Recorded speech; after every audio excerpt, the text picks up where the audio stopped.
Et on va tout de suite passer à la partie prévision des agences médias avec Bertrand Bodichon, président d'Initiative et du Centre d'intelligence et de prévision Magna pour la France.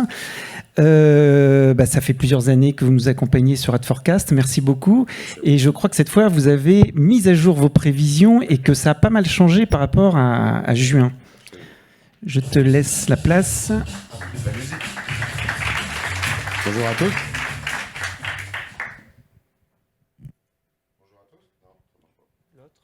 Bonjour à tous, voilà. Bonjour, ravi d'être là. C'est toujours un exercice compliqué de passer après Xavier pour éviter les redites. Donc je vais essayer d'insister sur les points forts de nos prévisions qu'effectivement on a revus à la baisse. Il y a un an dans cette pièce, on en était à la crise des... Ah oui, merci. On en était à la crise des semi-conducteurs. À ça, c'est rajouté, d'où le titre de nos prévisions, une crise à nos portes, une crise russe, d'où les montagnes russes, qui ont rajouté à un problème d'approvisionnement, un problème de pouvoir d'achat de la part des ménages. Mais du coup, ça se ressent dès la rentrée, on l'a dit tout à l'heure, Emmanuel l'a dit aussi, et du coup, on a revu nos prévisions à la fois pour 2022 et pour 2023 à la baisse, en ayant pour 2023 encore un soupçon d'optimisme. On ne veut pas être complètement pessimiste.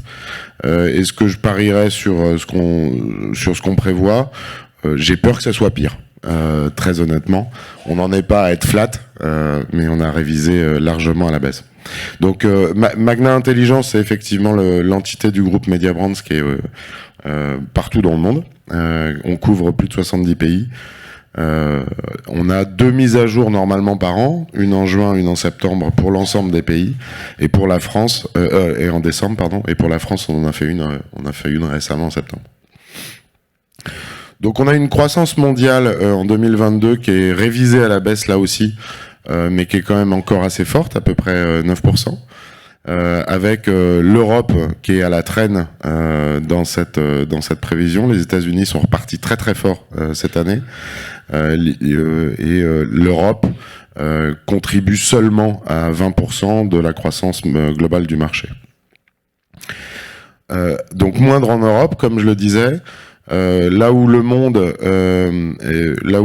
à 9,2, l'Europe, IMIA est à 7,4.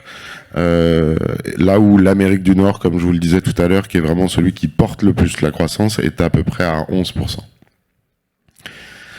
En France, on était à 7% de croissance dans notre dernière prévision de juin. On révise à plus 6 sur 2022. Ce qui veut dire un deuxième semestre relativement faible, parce qu'on avait, comme Xavier l'a très bien dit tout à l'heure avec sa courbe, on avait un effet de base à partir de juillet 2021 qui était extrêmement fort, extrêmement positif. C'était la fiesta, hein, tout réouvrait et le marché publicitaire reprenait des couleurs.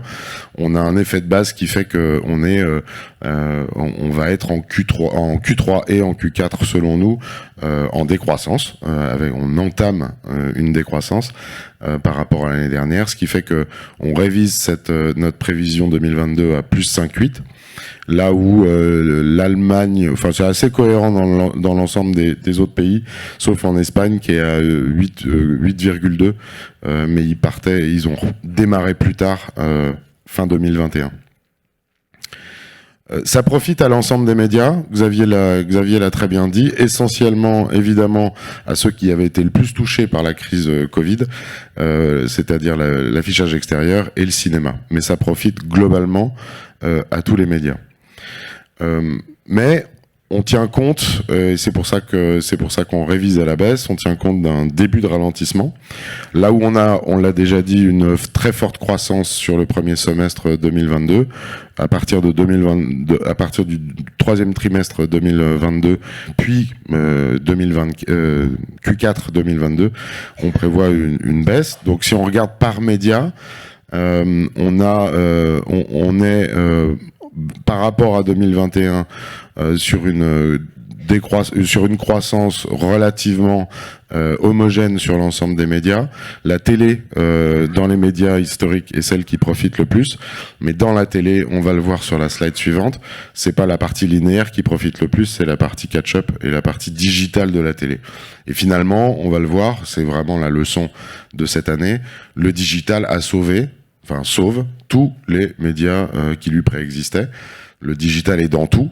Et permet à chacun des médias, presse, télé, affichage et même radio, grâce à l'audio digital, de reprendre des couleurs là où leur média traditionnel linéaire est en baisse forte. C'est ce que je disais, on a une croissance résolument digitale.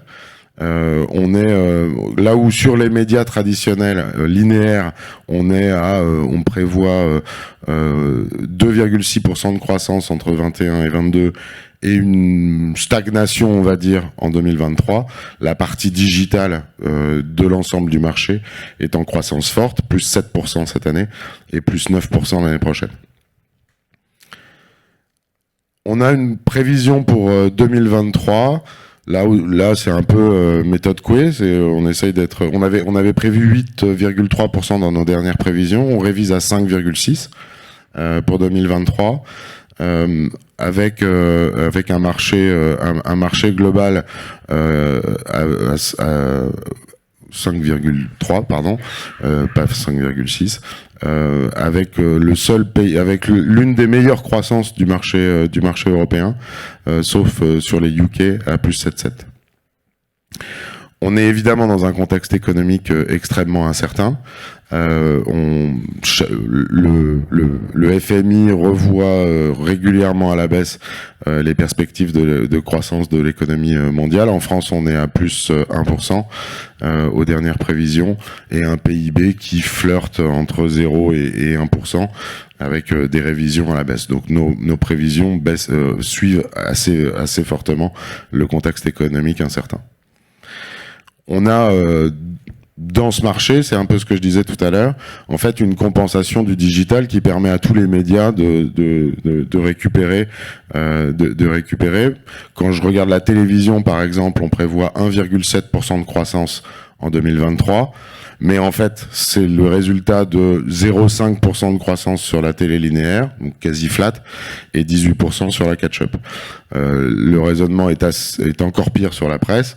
On prévoit une baisse du média papier, moins 6,5%, mais une hausse de la part de l'offre digitale et des revenus publicitaires de plus 5%. J'ai pas mes lunettes, je vais les mettre, ça ira mieux.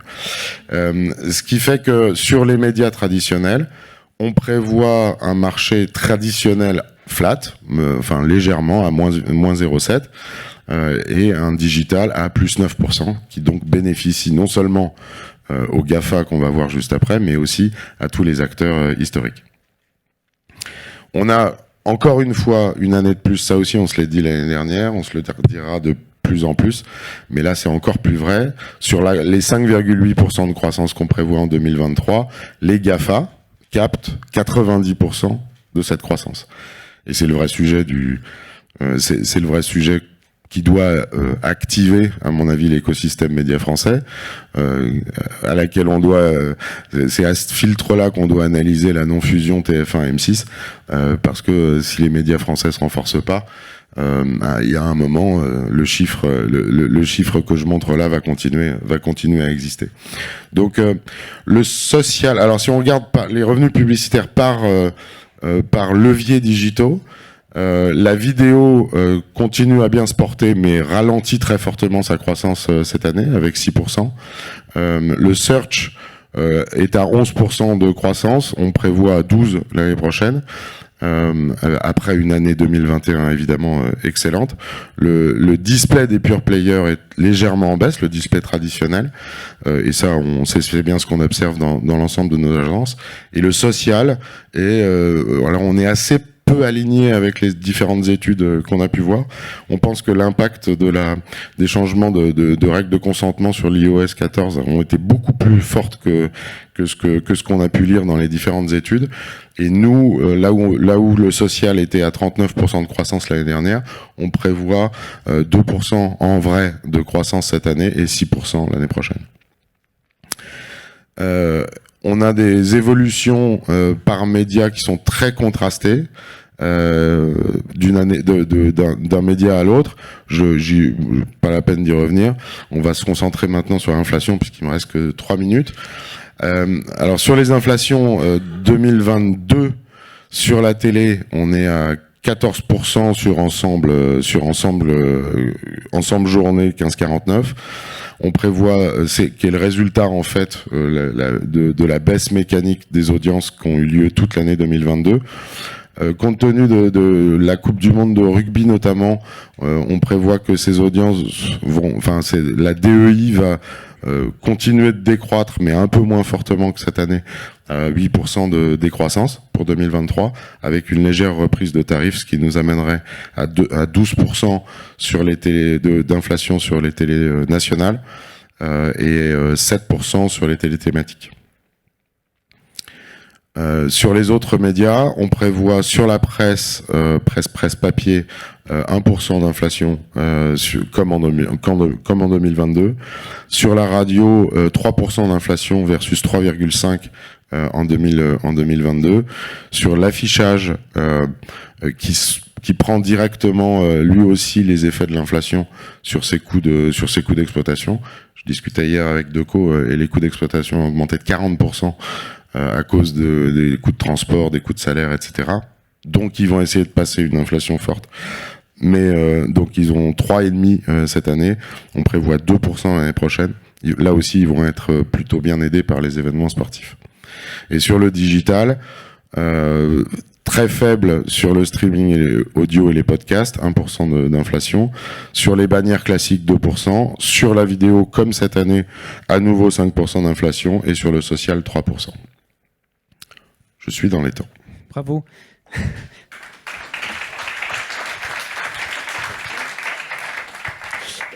Juste une petite précision, tu as employé tu estimes que la DEI va continuer à baisser. Alors la DEI, c'est la durée d'écoute par individu. On estime à une baisse de combien environ cette année sur ensemble, on était à 14%. Au pire, on était à 14% sur les cibles 15-49 de baisse d'écoute. On prévoit 8% l'année prochaine. Donc en fait, l'inflation, quelque part, c'est pas une augmentation des prix, c'est une baisse de la DEI. C'est la disparition de l'offre. C'est la disparition de l'offre. Alors, derrière, les chaînes de télé essayent évidemment. Alors, on a revu notre inflation tarifaire à la baisse, compte tenu de la non-fusion TF1-M6, parce qu'on s'attendait bien à ce que la concentration ait des effets tarifaires importants. Donc, on a revu à la baisse la partie revue tarifaire. Donc, je crois qu'on est à 4% de reprise de tarifs cette année. Essentiellement sous l'effet de la revalorisation du 20 secondes, qui est en train de devenir l'étalon or en télé. C'est bien joué. Et en revanche, la DEI continue d'avoir un effet mécanique d'inflation de 8%. Merci Bertrand. Merci beaucoup.